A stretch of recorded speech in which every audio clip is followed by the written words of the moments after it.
এটা এগুলো তো রিভেঞ্জফুল। শওকত মোল্লাকে তো অনেকদিন আগে নোটিশ দিয়েছিল সিবিআই, তখন তো শওকত মোল্লা দেখা করেছিল। আর যেহেতু 1 জুন রয়েছে তাই জন্য সিবিআই নোটিশ দিচ্ছে।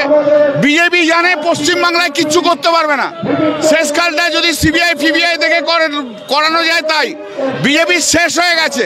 নরেন্দ্র মোদীর এই যে হিংসাত্মমূলক কাজকর্ম, বিজেপির যে এরকম ভিন্ডিকটিভ অ্যাটিটিউড, বাংলার মানুষ তাকে রিজেক্ট করে দিয়েছে।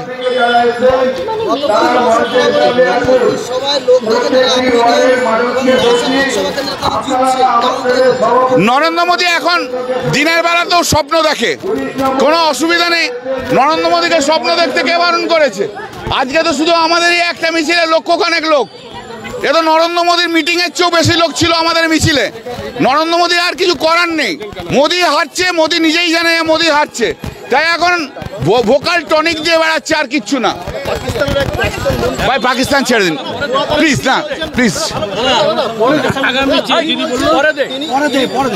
প্রাক্তন মন্ত্রী তিনি বলছেন যে নরেন্দ্র মোদীকে হারাতে হবে এবং তার জন্য মমতা বন্দ্যোপাধ্যায়, রাহুল গান্ধী বা কেজরিওয়াল যেই হারাবেন তাদেরকে স্বাগত জানাচ্ছেন। পাকিস্তান কি বলছে না বলছে তাতে ভারতবর্ষে কিছু এসে যায় না। আমরা অন্তত 34 থেকে 35টা সিট পাবো। লিখে নিন গদি মিডিয়ার কে আছে, লিখে নিন, নরেন্দ্র মোদীকে জানিয়ে দিন 34 থেকে 35টা সিট পাচ্ছে। মোদী আর ভারতবর্ষের প্রধানমন্ত্রী থাকছে না, ওকে আশ্রম করে মুনি ঋষি থাকতে হবে।